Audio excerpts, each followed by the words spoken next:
तुम ठीक हो ना दिलान?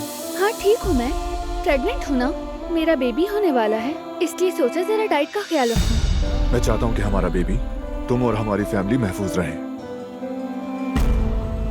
तुम ये रोजाना बैग खोलकर एक एक चीज क्यों देखते रहते हो?